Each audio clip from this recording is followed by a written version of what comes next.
I was originally going to do this video in December, but I wanted to take a step back, be very intentional with regard to how I'm approaching my content in 2026, using Pokemon as a springboard for that. So hola, my name is X, and I like to experiment with fashion, as well as talk about whatever the hell I want on social media whenever I feel like it. And let's get into this good stuff. The agenda for this video is pretty straightforward, just slightly differentiated because in the first part, I'm going to give you my main perspective points on the Pokemon franchise more broadly, continuing this kind of more casual, laid back on the couch talking format that I experimented in my previous Marvel Rivals video. But then we are going to get into my favorite part of just creating these videos in general, which is looking at the characters going one by one. Not all of them, not exhausted, just most of them, the ones with the standout outfits in my opinion. So with that being said, I'm gonna pass it over to less dressed up me to have a little bit more of a sit down conversation, brief, not too extensive, not a rant, little podcast style. I hope you enjoy. Hello, thank you for joining me for this segment of the video. As a content creator, building community, I need to exhibit multiple dimensions of thinking, immersion, so to speak. And I'm obviously not a one-dimensional person, even though it may come across as such, because I only care about superficial elements of the media that I cover. But there's so much more to get into intellectually. So let's just have a little bit of conversation. You've seen my videos up until this point, I would imagine, at least some of them. So you know that my passion comes through when I have a strong affinity for a piece of media. So in losing a little bit of steam, even though I love me some Pokemon, I want to contextualize that so that if you feel like these reviews aren't hidden the same way, or why is it taking so long for a video? This is why. Number one, Pokemon launched in 1996. So it is 30 years old, okay? And I'm 35. So I'm just kind of like, for such a mature intellectual property, I just don't feel like I'm seeing the innovation and the evolution. I feel like there's a tension and a gap. There's an evolution gap. It's the highest grossing media franchise in history. And I just don't feel like it's growing up with me. So where's the complexity? Where's the depth? And I know that there's some innovative, not necessarily full evolution innovation, I think, innovative elements that they brought into this latest installment, ZA, like the battling system, the Pokemon catching system. Like there's different things. And I think an expanded character customization outfit selection, those can take space and that can take resources within the overall development project and scope.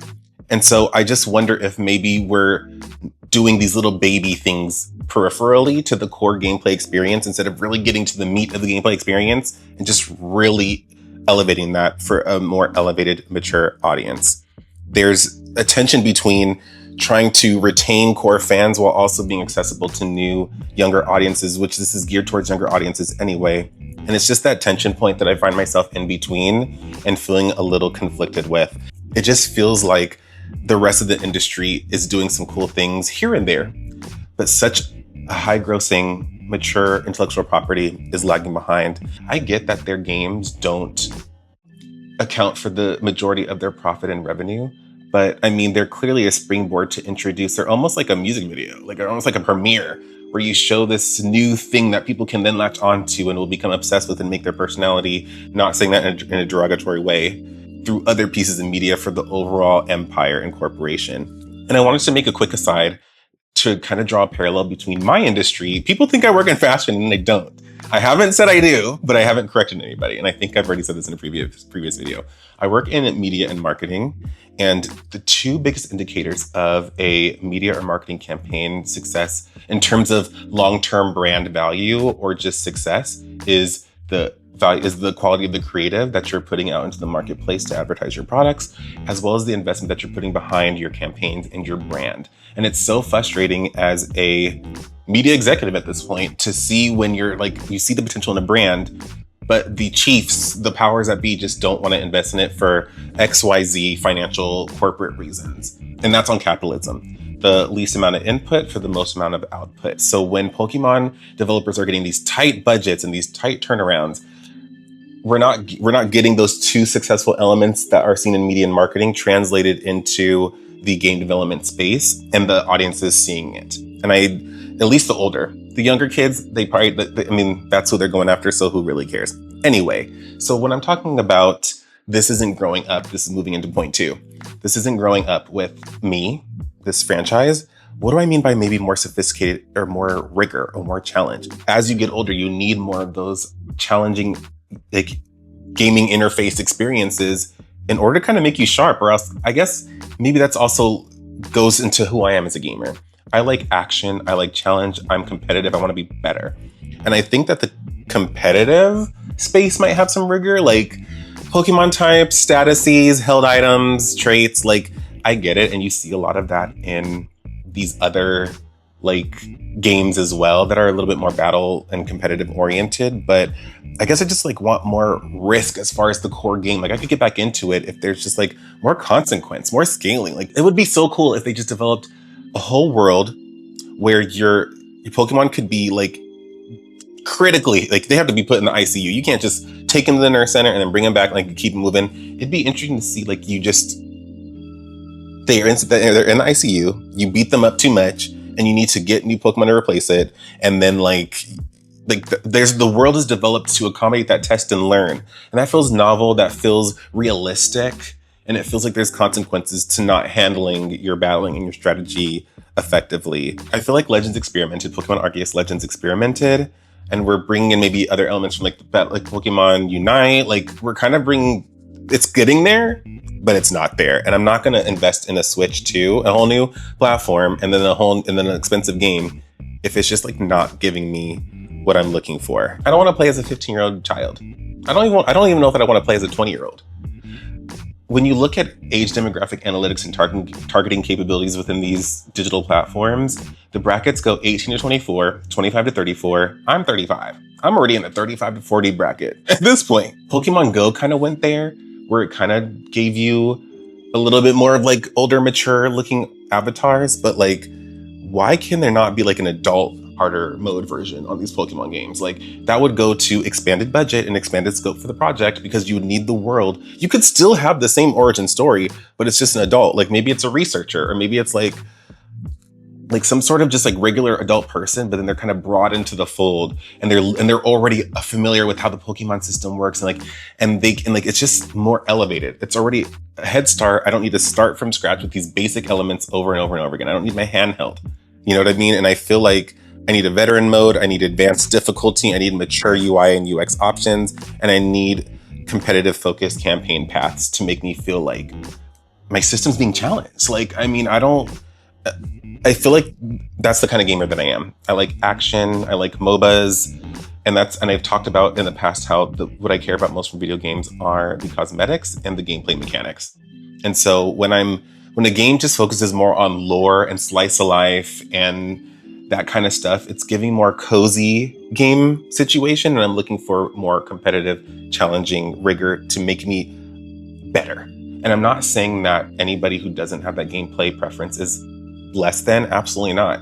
That's why cozy gaming and slice of life is a whole genre and makes the money within itself. But when we just look at more other games out there, how they've evolved and matured and refined, I think I want to see that. And yeah, I'm not saying like abandon kids. I'm just saying, like, how can we talk about multidimensional, how can we compound and stack the dimensions of capabilities and experiences within these games and installments that actually, if anything, appeals to more audiences? I just feel like adult audiences are being further alienated, and I almost feel like is that not a churn?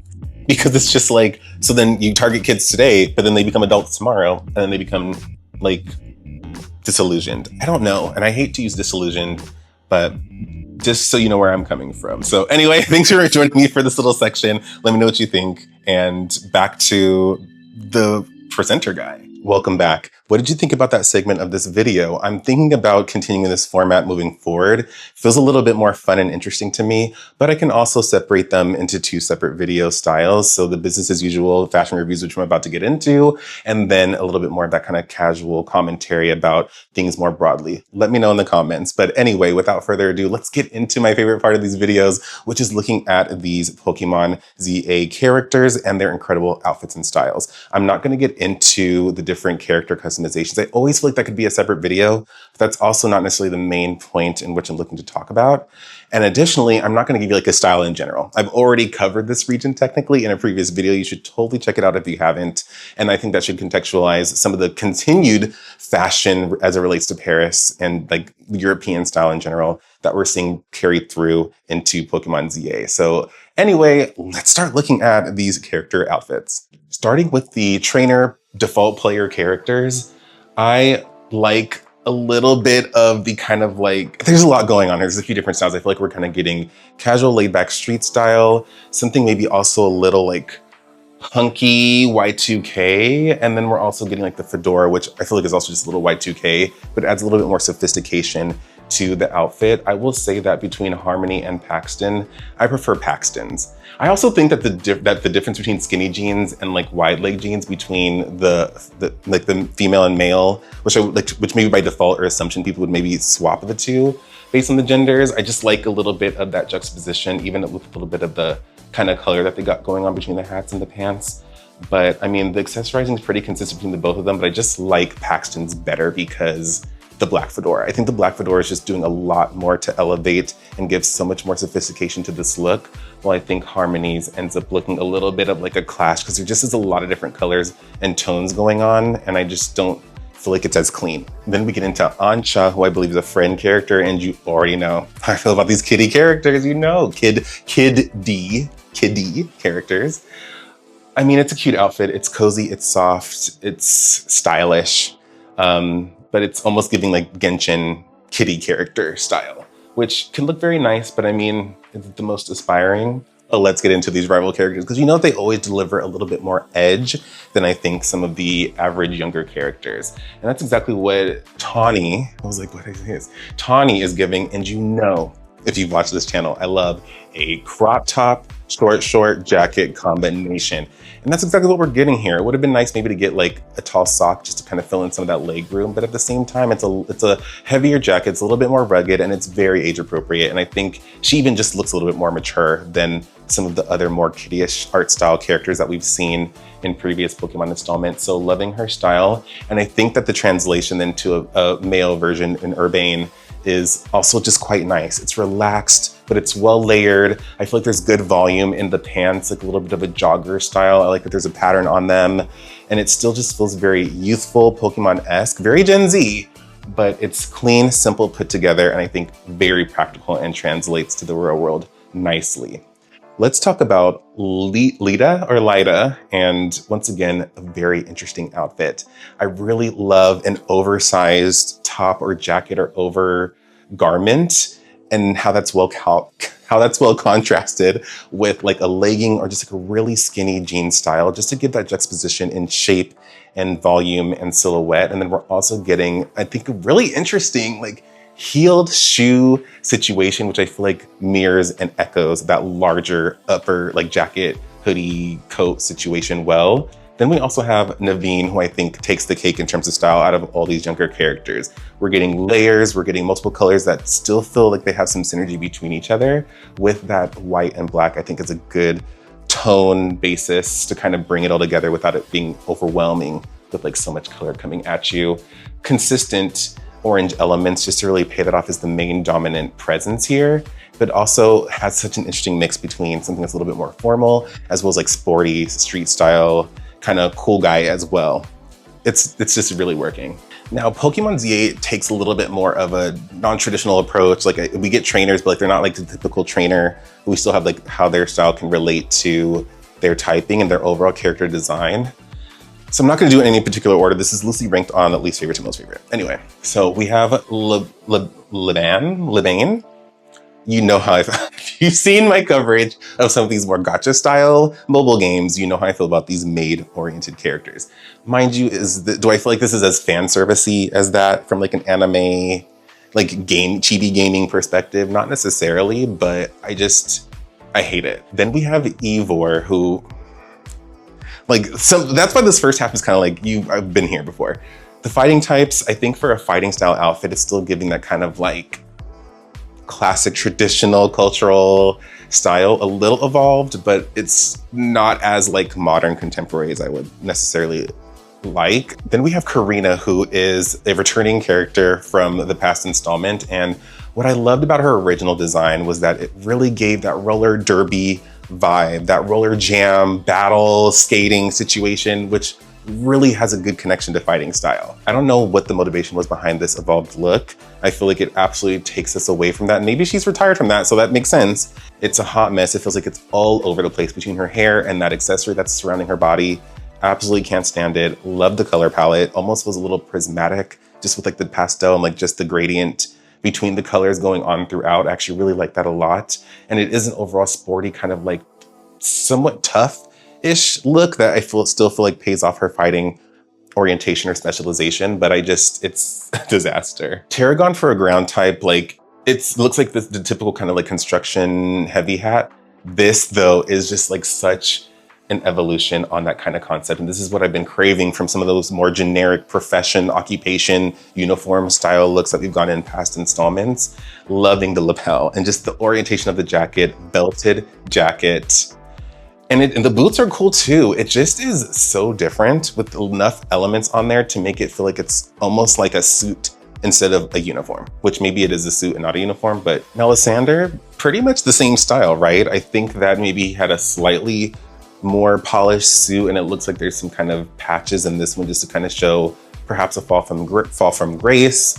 Not as grand and as like upbeat and youthful as it just feels a little bit more beat down, tattered, and a little kind of withered, but still sophisticated, which is true to his personal style and how he was carrying and orienting himself anyway. But Vinnie's is, I think, just a little bit sharper. It's double-breasted. We know from JoJo, double-breasted wins. And I'm really loving that green color throughout. And I feel like we're almost getting different shades between the shirt and the gloves and shoes. So it's nice. And I feel like it's cohesive with almost like a greenish, like deep navy blue. I don't know. The green is well present here. Now AZ, even though I feel like his outfit looks just perhaps as like tattered or a little bit like patchwork as Lysandre's, what an upgrade, right? It just seems like he's kind of come a little bit more of a way. He's just a little bit more put together. Things are a little bit better in his life, I'm assuming. Because I mean, if you're looking that sharp and things are okay, like things must be on the up and up. And it's just so well coordinated with the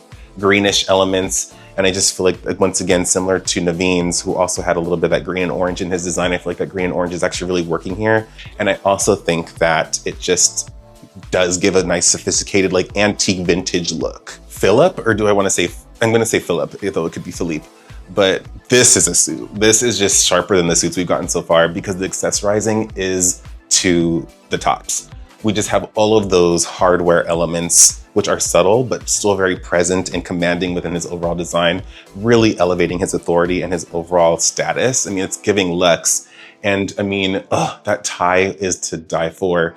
And great, simple, clean, not having to overthink it, coordination with the pocket scarf. So it's just sharp, clean, timeless, and I'm obsessed. Jett kind of gives me Anna Wintour vibes, does she not? We know Anna Wintour has her personal uniform with like, I think it's often dress oriented with some sort of like neck kind of like around the shoulder decoration too, and very similar, clean, timeless, age appropriate prints.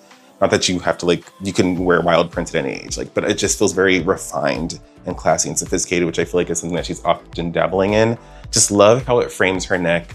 Love the style of her shoes. It just feels, it screams luxury. It screams high upper echelon, as it should. Next, we have Griselle and Grisham, and I love these uniforms. It doesn't sound like they're villain-esque characters, even though they're still part of Team Flare. It seems like they're more of like, in like redeeming and like service-oriented format. And so that's why I really love the kind of merge between a uniform, two sets of uniforms. Uniforms for a sort of like service role, but then uniforms for like the team villain, not that they're villains, but like the teams that we typically get in the Pokemon universe, and just those combined create something new. It feels like it still is harkening back to what we used to get, but something that's evolved and very contextually appropriate. This is what I like to see in terms of non-standard uniforms that people would wear in everyday life. I may not be super up to speed on like all of the Pokemon that exist and how their designs manifest through some of the characters that maybe specialize in their typing, but Gwynn definitely gives that chandelier Pokemon. Like, it's obvious just in terms of the color palette, more particularly her headpiece. And I think that I love character designs like this where it's a little on the nose, but it still just feels like it's its own outfit in its own right if you just didn't have that knowledge of the Pokemon in mind already. When it gets to almost being like a borderline cosplay, that's fun and cute, but more so interested in seeing inspired outfits and how that's adapted to something that could be honestly wearable, which this absolutely is. Then we have Emma, who, she reminds me of Homegirl from, what is it, Sun and Moon, or like the island region, where she was originally, like, I think in an extra post-game like battle tower thing, but then seeing her turn into a detective in the follow-up installment, where she absolutely blew up. This is the same thing with Emma. Her design before was cute. It just felt a little bit more modest, simple. I don't know, like it was cute though. The hair was a little bit all over the place, but I liked the overall style. But to see this, I swear, whenever they join some sort of like detective squad or something like that, they take it seriously and their looks reflect it. She absolutely grew up. Sharp, simple look. Love a cropped double-breasted. Like, she is crushing it. And it's so simple. Anybody could do this. Like, I just love, this is the key examples of when Pokemon just like understands pretty outfits, pretty silhouettes, pretty characters. Now, Mable, I believe she may have been one of my favorite Team Flare characters, like when she was in her uniform before, even though like pretty much all looked very similar with slight differentiation. This is so much better. Oh God, like we can actually see that accessorizing come through an actual style. And even though this is a little bit more of like a researcher style outfit and uniform, obviously differentiated by the personality coming through in the accessories and the garments underneath. And I feel like once again, similar to the Team Flare situation, even with the ones like in like these are occupational uniforms, but they're just made anew with twist and personality. And I feel like that's an easy translation and insight that people can gather for their own lives. Should you be wearing a lot of uniforms that may kind of overlap with this? How can you add a little bit more pizzazz within constraints and regulations, just to give a little bit more personality and give us something a little more visually interesting to look at? Then we have Canari, and she reminds me of that one electric type trainer from Scarlet and Violet, just much more what I like to see. Less cutesy, kawaii, more edgy, Y2K, modern 2026 emerging style. It just feels so unique, very electric, and I just love the body confidence, obviously. You already know how that goes. And it's just so cool. Like it looks like an Essence look book inspiration situation. It genuinely does, because I've seen like boots like that on Essence. I've seen pants and just like interesting like jackets and other garments. She's absolutely crushing it. Corbeau is too, even though I feel like from like screenshots I saw and looking at images, I feel like it might just be a little bit of a shared aesthetic across what might just be a central uniform for a group of individuals.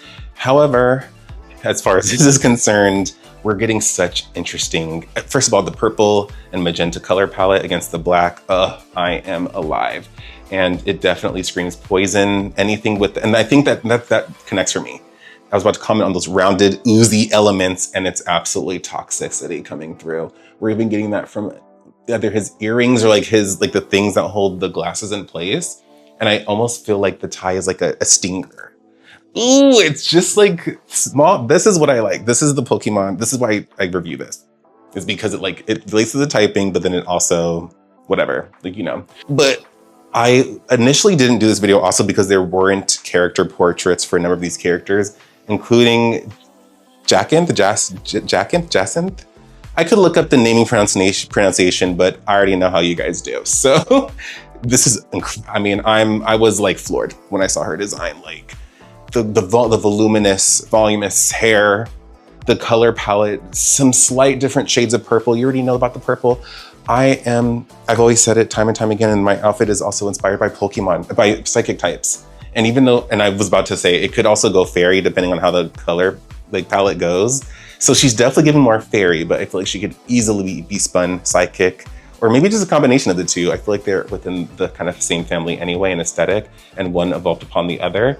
I just love the stockings. I love the shoes. It just screams high class Parisian debutante almost. And I just love it. You know why. The thing with characters with like really big, bold, colorful hair like this is that like it can easily clash if they don't wear matchy looks, but I love matchy looks. And against that rich brown skin tone, you already know I'm gonna show love to the melanin. So, all right, now that was my take and review of the fashion and style in Pokemon's Yay, as well as what you didn't ask for, but some additional opinions on the Pokemon franchise in general. What styles of these various characters in the game did you see yourself kind of being drawn toward? What mechanic is your favorite in terms of evolution as far as this latest installment? And what would you like to see from Pokemon moving forward, especially as a millennial, maybe even like Gen X? Anyway, let me know your opinions. Thank you so much for the patience on getting this content out. More to come as always, but until the next video, I'll talk to you later.